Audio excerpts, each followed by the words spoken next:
Next, I would like to introduce Dr. Abdal Godlas, who is here tonight, coming from the University of Georgia, where he's the assistant professor of Arabic and Islamic studies. Dr. Godlas obtained his PhD from University of California at Berkeley under the guidance of Professor Hamid Algar. His dissertation was on the Arayas al-Bayan, which is a mystical Quran exegesis of Rusbahan al-Baqli. And he is a very prolific researcher, contributing in many ways to the understanding and scholarly aspects of Islam, which include tafsir, that is explaining Quranic language and thought, aspects of Sufism, hadith, and psychotherapeutic dimensions of Islam. And so I would like to have him give a talk right now. Assalamu alaikum. Bismillah ar-Rahman ar-Rahim. Alhamdulillah. Alhamdulillah. Alhamdulillah. I would first, before I begin, I would like to thank Dr. Mirza, Mr. Biabani for bringing us together here, and also I would like to thank Rasulullah sallallahu alaihi wasallam for bringing us here today. I also would like to apologize for omitting any of the papers in the proceedings of last year's Milad conference that we put together. Inshallah, we hope to include all of these papers in a future edition. I would also like to thank Mr. Ahmad Giri and his brother Samad for pulling together a miracle in the publication of last year's proceedings in the short time with which we gave them. I would also like to thank my wife for designing the cover.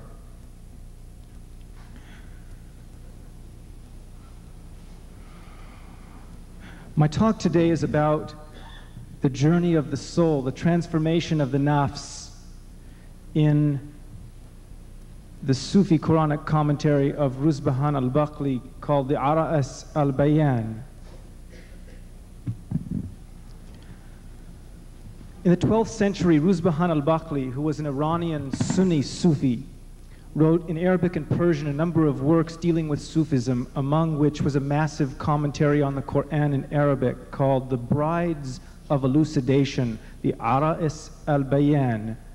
Baqli, a Shafi'i, included in the Ara'is al-Bayan not only his Quranic commentary, but also he quoted at length from two of the most significant Sufi Quranic commentaries written previous to him, the commentaries of Sulami and Qushayri. In addition, from Sulami, Baqli transmitted numerous early Sufi Quranic commentaries from 2nd, 3rd, and 4th century Sufis such as Tustari, Jafar as-Sadiq, Junaid, and Abu Bakr al-Wasati, radiallahu anhum. Baqli's commentary sheds light on what Sayyid Hussein Nasr called the many levels of subjective reality or consciousness, the many envelopes of self that leading to the ultimate self, which is the infinite and eternal, which is none other than the transcendental reality beyond. In particular, from an analysis of the Ara'is, we can derive the understanding of the self and the nafs and its transformation that Rusbahan al-Baqli held, and also that was held by Sufi Quran commentators prior to the 6th century of the Hijrah.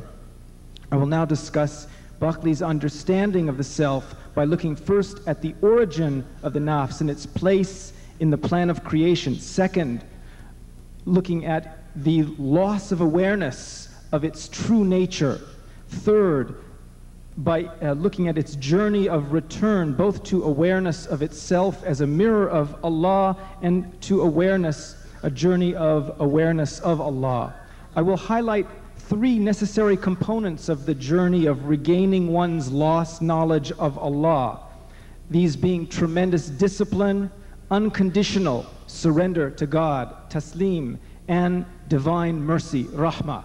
Subsequently, I'll speak about how Baqli's Quran commentary deals with the various levels of consciousness that Sufis traditionally pass through on their return journey to knowledge of Allah, the stages of the nafs that Sufism traditionally calls the nafs al-amara, the commanding self, the nafs al-lawama, the blaming self, and the nafs al-mutma'inna, the self at peace. One problem that we face in understanding Baqli's view of the purpose of life is that superficially there seems to be a contradiction between the overall Sufi view of the purpose of life on the one hand and the Quran's view on the other. In the Sufi view in general, the purpose of creation is a return journey of the self to knowledge and love of God. The purpose of creation is so that human beings can know and love God. The Quran, on the other hand, states that the purpose of the creation is to worship God. وَمَا خَلَقْتُ الْجِنَّ وَالْإِنسِ إِلَّا لِيَعْبُدُونَ, as Allah Ta'ala has stated in Al-Dhariyat, Surah Al-Dhariyat. I only created the jinn and humankind so that they could worship me.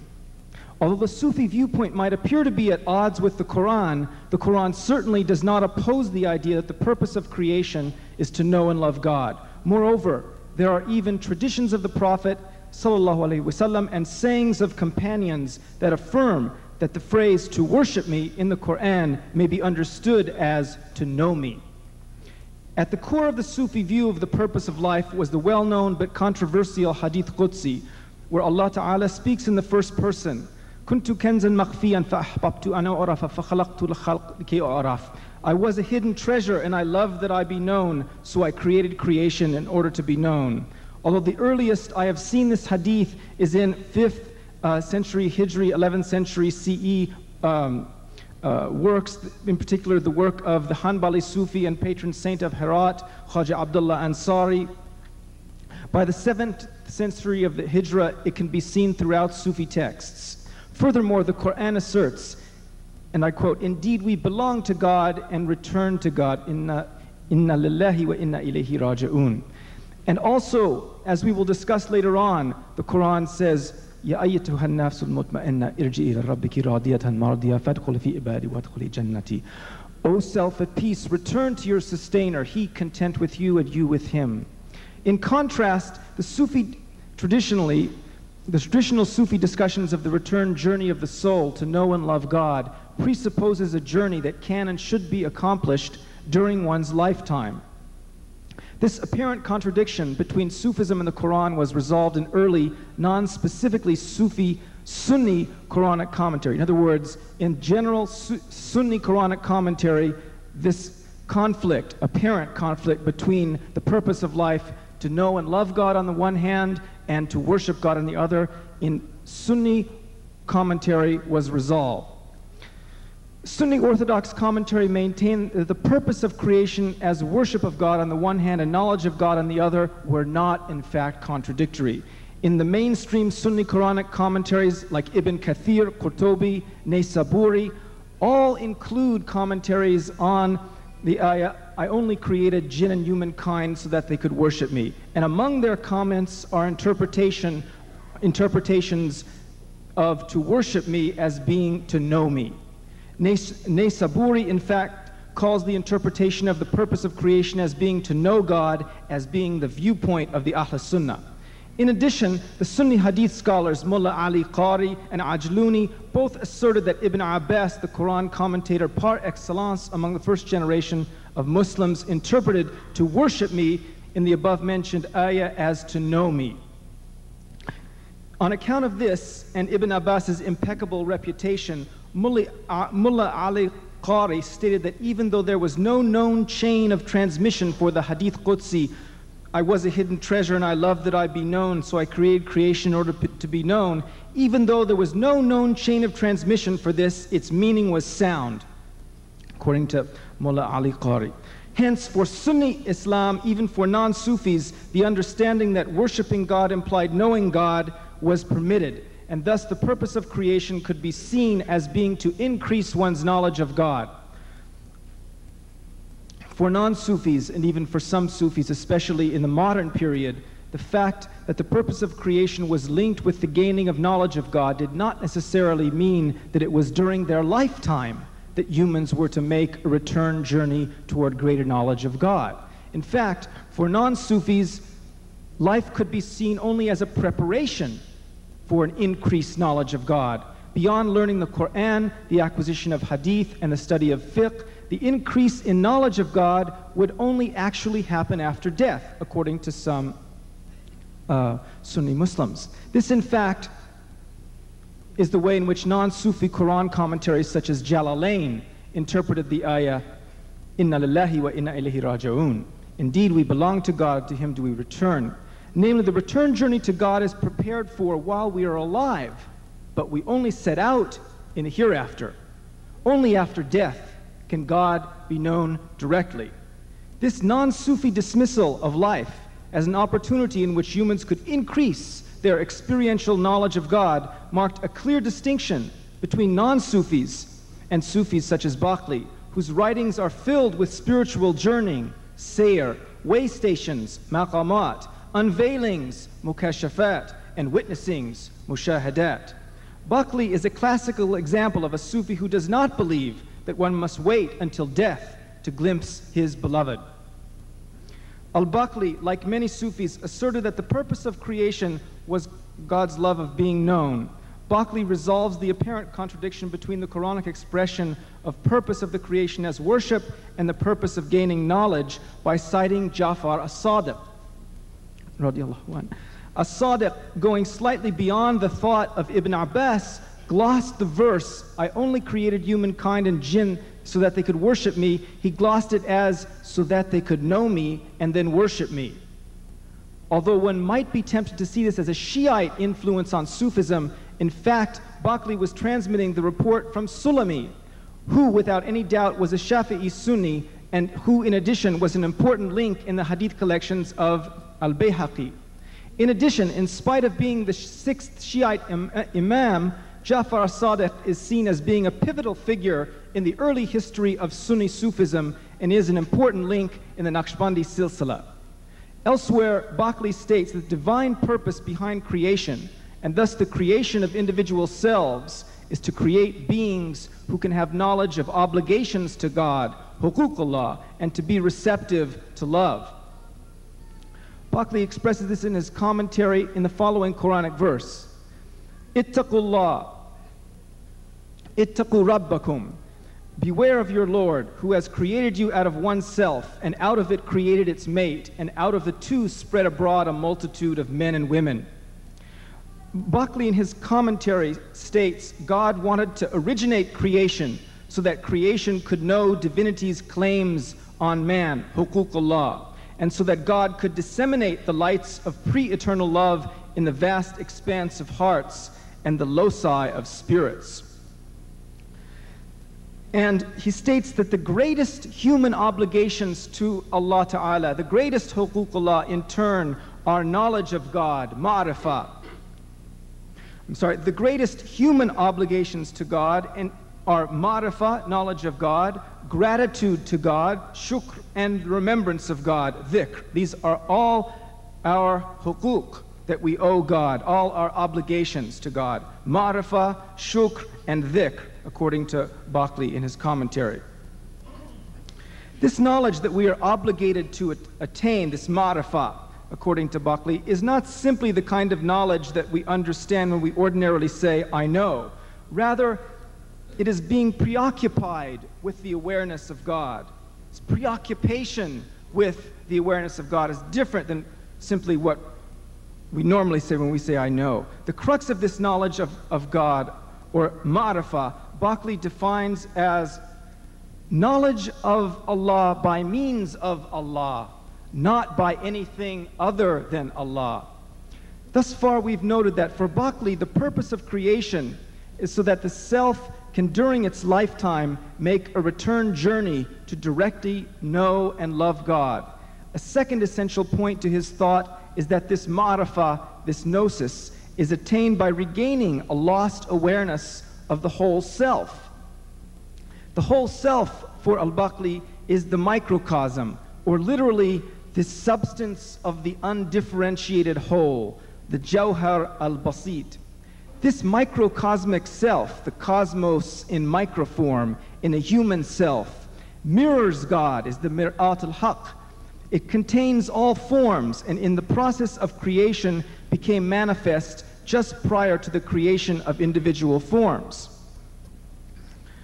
Baqli, as did Tustari before him and Ibn Arabi after him, identifies this substance of the undifferentiated whole, this Jawhar al-Basit, the true self. He identifies it as the light of Muhammad sallallahu alayhi wasallam. Here Baqli cites the non-canonical hadith, and I quote, "The first of what God created was my light. Awwalu ma khalaqa Allah nuri." And he continues by saying that this true self, Baqli continues, is the first Adam about whom Allah Ta'ala said, He created you out of one self. Moreover, this microcosmic self, this miniature of the cosmos, this Mir'at al-Haqq that we in our essence are, this microcosmic self is the receptacle of all of the divine names. As the Quran states, and Allah taught Adam all the names, and God taught Adam all the names in Surah Al-Baqarah.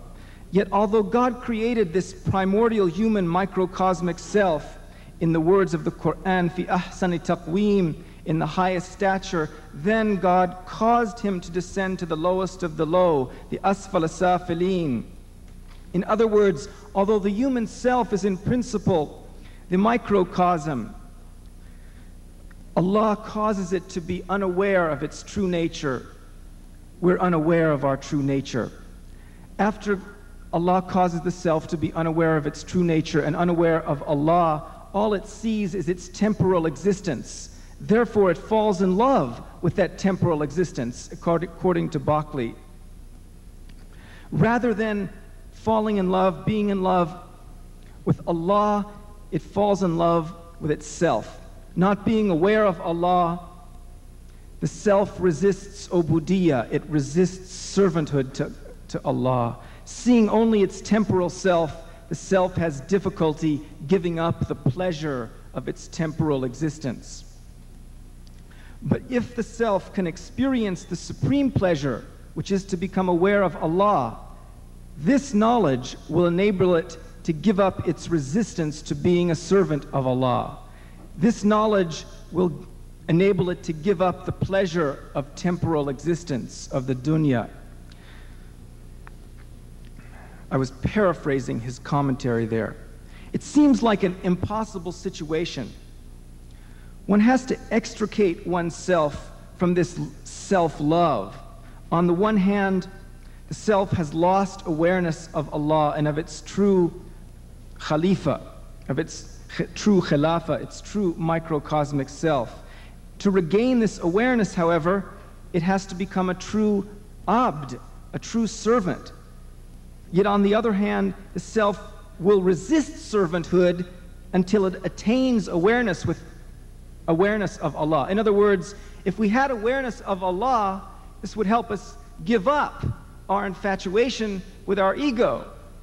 But the problem is our infatuation with our ego blocks our awareness of Allah. We're in a bind. The way out of this problem, this conundrum, this unfixable problem, is that the self must attempt a return journey to knowledge and love of Allah through self-knowledge. Self-knowledge frees one's attention from temporal phenomena, hawadith. The reason why self-knowledge frees one from the temporal phenomena is that as God's representative on earth, as the Khalifa, human beings are potentially ennobled as recipients of all God's names and attributes. Hence, true self-knowledge is direct knowledge of Allah's names and attributes, ma'rifah. The inverse also holds, namely, by neglecting to be truly aware of his or herself, in fact, the servant neglects God. Here, Baqli again cites the 6th Shiite Imam, Ja'far as-Sadiq, who said, "Do not neglect yourselves. Indeed, whoever neglects his self neglects his Lord, and whoever neglects his Lord slays his self." One travels the path to self-knowledge by attempting to fulfill one's obligations of servanthood to God. These obligations comprise avoiding whatever Allah has prohibited, which are, generally speaking, being caught up in the self and being caught up in desire, and in detail are spelled out in Sharia. Thus, by avoiding what Allah has prohibited, namely by avoiding the self, by avoiding desire, which of course means desire exceeding the demands of the limits of the Sharia, by avoiding this, as well as by additional spiritual striving and by the practice of austerities, riyadat, and mujahadat, which Baqli mentions, one's heart will become gradually aware of Allah. But on the return journey to Allah, ultimately it is Allah who will liberate the servant's heart and free the self from the heaviness of self. If one manages not to become entrapped by major sins, kaba'ir, God will free the traveler's heart from the darkness that these sins bring about. In freeing the traveler's hearts from the darkness of their sins, Allah will convey them to union with the divine beauty and generosity. Allah will allow them to embody the attributes of Allah. تَخَلَّقُوا بِأَخْلَاقِ اللَّهِ. Similarly, if one constantly strives to fulfill the obligations of ubudiyah, of servanthood, God will then free one from disobedience. Disobedience is experienced as heaviness, the heaviness of self. So when Allah frees the servant from disobedience, He frees him or her from the heaviness of self. Okay. Now, even in obedience to Allah, however, the servant is burdened. But unlike the heaviness of the self deriving from disobedience, the weight of the servant, the weight that the servant experiences through obedience, is what Baqli calls the weight of rububiyyah, the weight of lordship.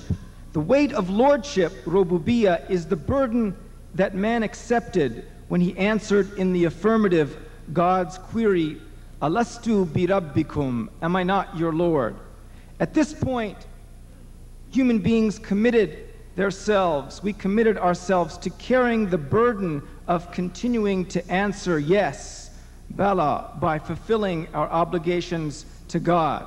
Yet just as Allah can remove the weight of self, Allah can also lift from the servant the weight of rububiyyah, the weight of God's lordship.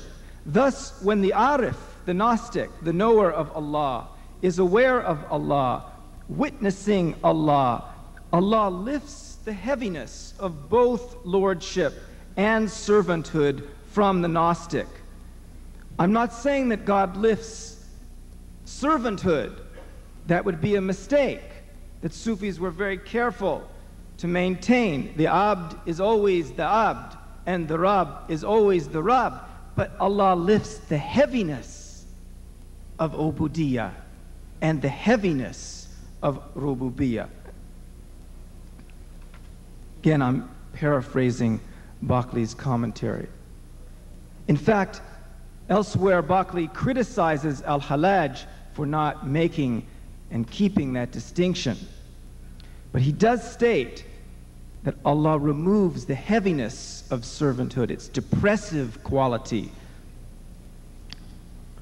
And he establishes two conditions for traveling the path from oneself toward the self of Allah. These two conditions are the outer practice of Islam and the literal inner meaning of Islam, surrender, taslim. The aspirant must believe in the truth of Muhammad's message, sallallahu alaihi wasallam, And also he must unconditionally embrace within himself or herself whatever affliction descends upon him or her. This unconditional embrace of the affliction that descends must occur because nothing happens except through the will of Allah Ta'ala. And here Al-Baqli quotes Al-Qushayri, who says, La Buddha min talaqqil mahalik biwajhin dahiq. You must accept all perils with a smiling face. I'm running out of time. We've had to shorten our presentations, and so I would like to conclude, if I'm correct. All right. I would like to conclude in this way. On the journey from self-awareness to awareness of God, Sufis have traditionally glossed the saying, Man arafa nafsahu faqad arafa rabbahu. Whoever knows his self or herself knows his or her Lord. They've traditionally glossed this as, man arafa rabbahu, man arafa nafsahu fanin faqad arafa rabbahu baqin. Whoever knows that their self is perishing knows that their Lord subsists, knows that their Lord remains. Awakening on this journey from self-awareness to awareness of God, the self begins by being preoccupied with other than Allah, being preoccupied with dun Allah, ghayr Allah. Here the self is known as the commanding self, the nafs al-ammara. When we awaken to this delusion, the self strives to become aware of itself as an abd, as a servant of Allah. And it fulfills the obligation of ubudiyya, the huquq al-ubudiyya, the obligations of divine servanthood, among which are knowledge of God, ma'rifah, and gratitude to God, shukr. These are, of course, obligations that go beyond those in the Sharia. At this stage, when the self has woken up to its sorry state, it is called the blaming self, the nafs al-lawama. Through discipline, mujahadat, surrender, taslim, and divine mercy, rahmah, the self comes to be aware of Allah and filled with the love of Allah. This is the stage of the self at peace, the nafsul mutma'inna. Thus, true awareness of oneself as a servant of Allah Ta'ala, true awareness as the microcosm, the mir'at al-haqq, the mirror of reality. This true awareness brings about a knowledge of Allah as one's Rabb, as one's Lord. As Ruzbahan al-Baqli states, whoever knows himself in servanthood knows his Lord in lordship. Man arafa nafsahu bil-ubudiyya faqad arafa rabbahu bil-rububiyya. After this, through awareness of Allah as Rabb, as Lord, one's awareness of self, one's awareness of nafs will pass away, and the only awareness of Allah will remain. In Baqli's words, and I quote, they will drop away through witnessing God, Allah Ta'ala, as Lord. The real will remain, al-Haqq, and there will be no trace of the servant in the midst. Then citing the Quran, Al-Qasas, Surah Al-Qasas, Ayah 88, Baqli concludes, everything perishes except for the face of God, His is the command, and to Him you will return. كل شيء هالك إلا وجهه له الحكم وإليه ترجعون. وصلى الله عليه وسلم. Thank you very much.